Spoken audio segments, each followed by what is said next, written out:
Chapter 3 Wooler 9's Story The Laws of Robotics 1.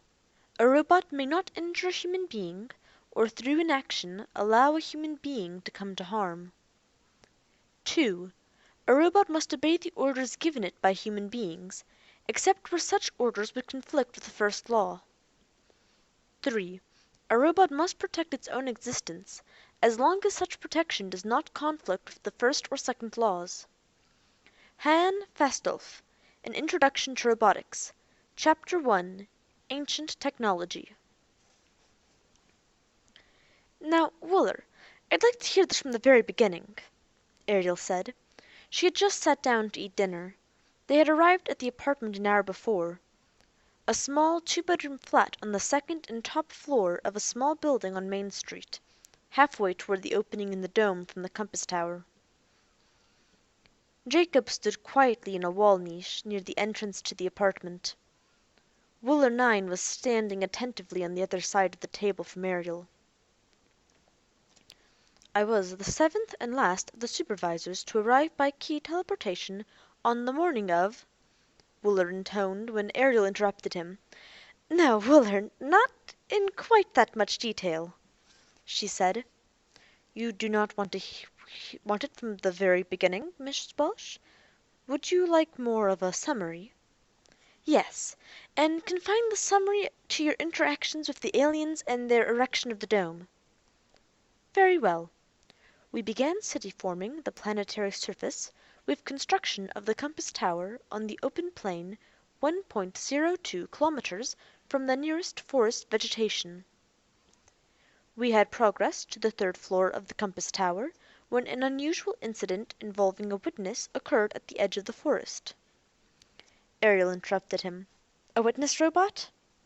"Yes, Miss Welch, to alert us to the migration of planetary life into the construction arena. We had established a rapid circular patrol of 12 witnesses on a perimeter 2 kilometers in diameter, centered on the compass tower. The unusual incident involved destructive bisection of a witness as it passed near the forest." "Bisection, Wooler?"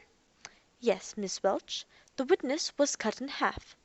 Just before the incident, that same witness had been observing the flight of several of the aliens we now call black bodies to a point near the forest, about 20 meters above where the incident occurred. Those observations by the witness constitute its last transmissions to core memory over the comlink." "Switch to memory detail, Wooler," Ariel said quietly. "The black body flight pattern began just after the preceding witness had passed by. A black body would fly to a point about 20 meters above the incident point, stall out, collapse into a ball, and drop to 5 meters above the ground. At that point it would spread its wings and resume flight, swooping down and back up into the air, narrowly missing a collision with the ground. A careful inspection of the witness's transmission shows a faint shimmering in the air coincident with the black body's resumption of flight. The shimmering progressed rapidly toward the ground from the point of flight resumption.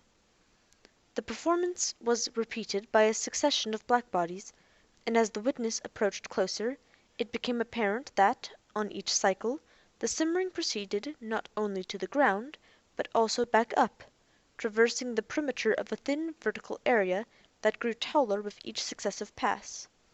The pattern was repeated rapidly by 21 black bodies before the witness arrived.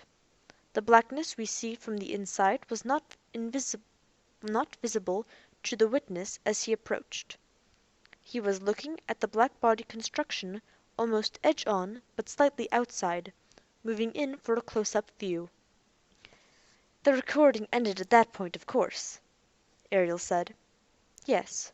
Since that time, witness records show that to be the pattern of black body operation in constructing the dome. As the construction progressed, the intersecting arcs traversed by the shimmer, and the point to which the black bodies flew to begin each pass, rose in the air until it reached its present location. That operation now begins at mid-morning at a height of a little more then a kilometer directly over the compass tower, and lasts for 120 passes of the black bodies, which generally takes a little over an hour. Hour? An ancient term from the vocabulary file. It means 1/24th part. The black body I conversed with used my access to Central's files to search for an exact translation of their terminology. 1/24th part of the period of planetary rotation. And do they divide that further as we do with our centads? Yes. Their next division, into 60 parts, can be labeled minutes, according to Central. The conversion of those units into our decads and centads gives, for the hour. I'm quite capable of making that conversion, Wooler. Thus, construction of the dome begins each day at 10 a.m. and 10 a.m.? At 10 hours ante-midday, or, more exactly in the ancient terminology, ante-meridium, being before noon. Their day is divided into two 12-hour parts, a.m. before noon, and p.m. for post-midday or afternoon. Didn't it seem odd to your alien that he could find terms that seemed to describe their technology in our ancient history files? No. By my recording, specifically in that regard, he remarked. How satisfying to find our own circadian rhythms, the metabolic divisions of our natural clocks, so faithfully reproduced in another species. It seems darn odd to me, Ariel said. But get on with this. At the time of the incident, the witness robot was sliced into half by the first elements of the present dome as its momentum carried past the edge, just as the crowbar was cut in half earlier today. Yes, Wooler replied. You had no interaction with the black bodies until then, Ariel said. That is correct. But then you began dialogue? No, not immediately. But not to do so was to violate the third law, Wooler. On the contrary, Miss Welsh, we choose to comply with the third law by retaliation. But, Wooler, that violated the first law, which protects intelligent life. No, Miss Welsh, it does not. It protects humans. It protects Woolruff. Woolruff was a dog-like alien, a friend of both Ariel and Derek. They had been through several unpleasant experiences together, starting with an alien pirate by the name of Erasmus, who had held all three of them prisoner at one time. That was when they first met Woolruff. But only because Master Derek chose to make an exception, Wooler 9 said. Dr. Avery's original programming made no such exceptions. The first law now protects humans and Woolruff, but our definition of a human being is quite narrow. It certainly does not include the black bodies.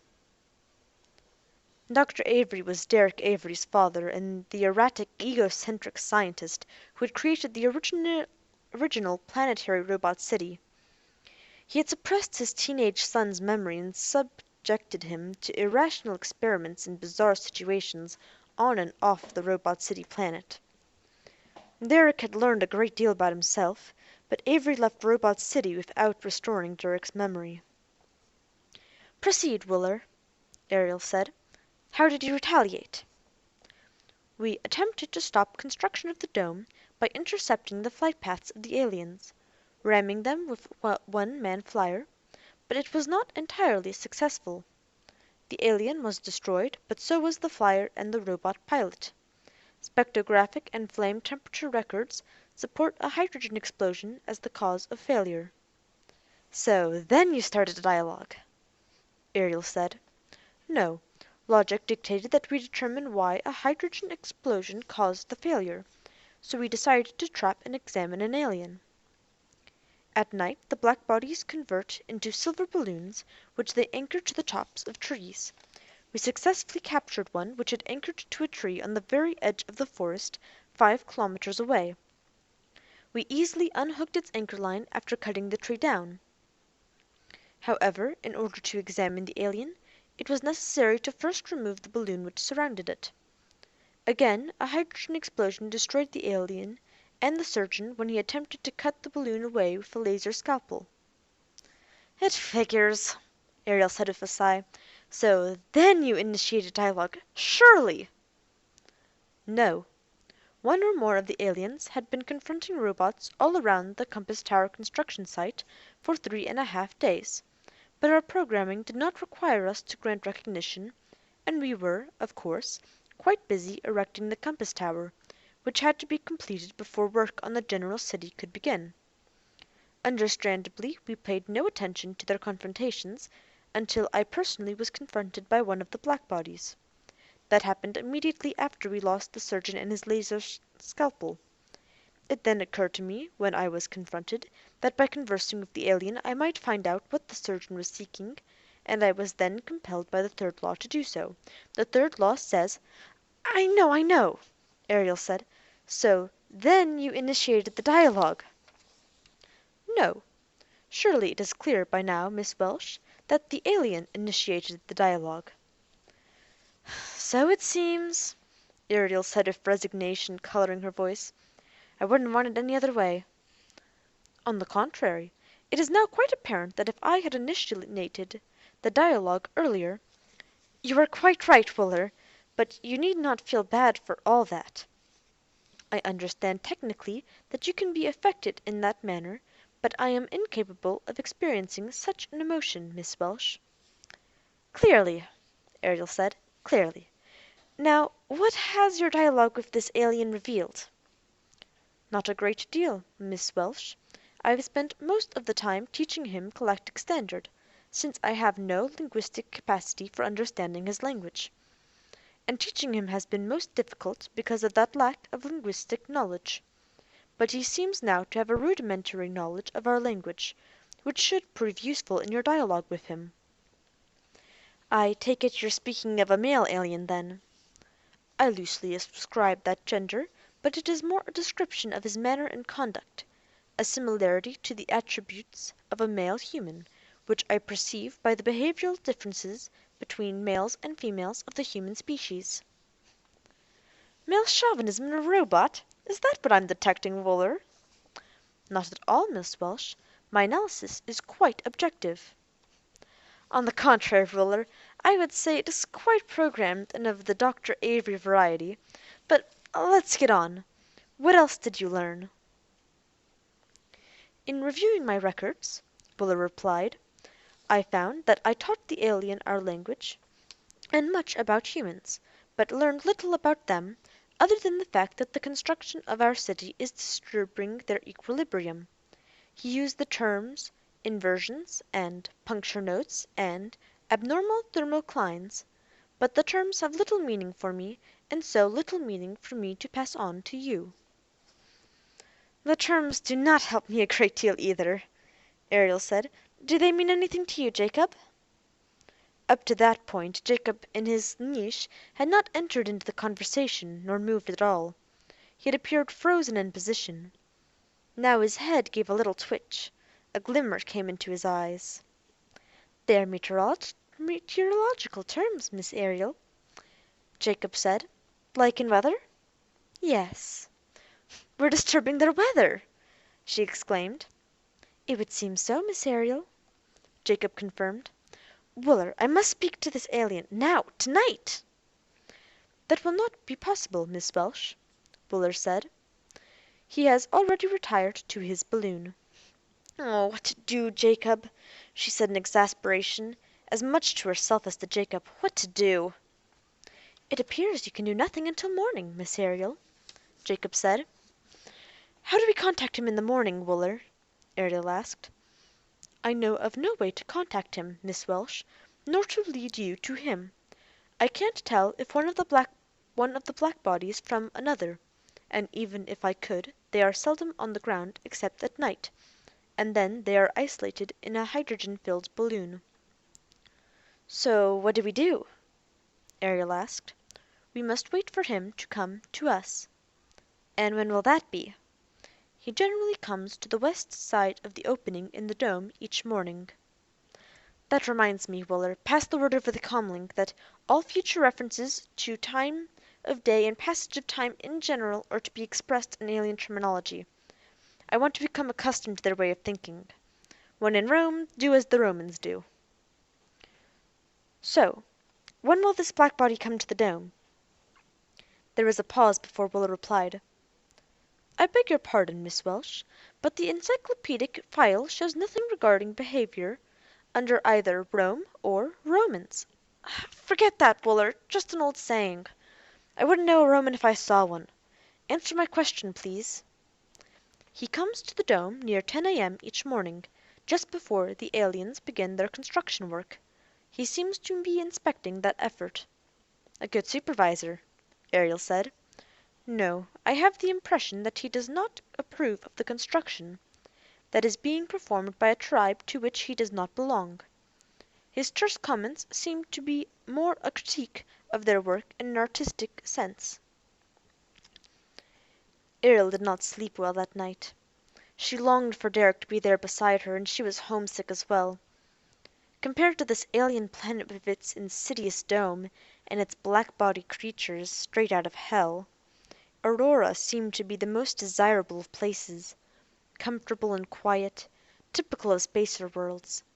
She longed for its cultivated farms and green fields, its open, hardly discernible cities with their manicured lawns and gardens, its junk food shops and underground malls where she and Derek had had such fun with their friends.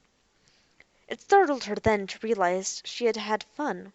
She had ignored the old friends who had ostracized her, but the new ones, though they might still covet her wealth as much as those old ones, had been genuine fun. And fun with Derek. She had yearned to see him intensely. She missed him so. She had become quite fond of Jacob and didn't think of him as a robot with her fun mind, for he was fun to be with. He had a wry way of saying things that was quite amusing, and Ariel suspected that he had cultivated it for that same reason. But, of course, he would never admit that he had the faintest conception of human humor. Yes, she had become quite fond of Jacob. But it was Derek she longed for. His pinched face, his skinny frame. Typically male, his rapid teen growth had sacrificed meat and breath to bones and height. Yet she could still look down on him by several centimeters. But she had stopped growing, while he would probably reach and pass her as he filled out. For the time she had, she was going to enjoy being taller than he, and use it to advantage whenever that seemed appropriate. She loved teasing him. He was so lovable. And she slipped off into a lonely, scary dream.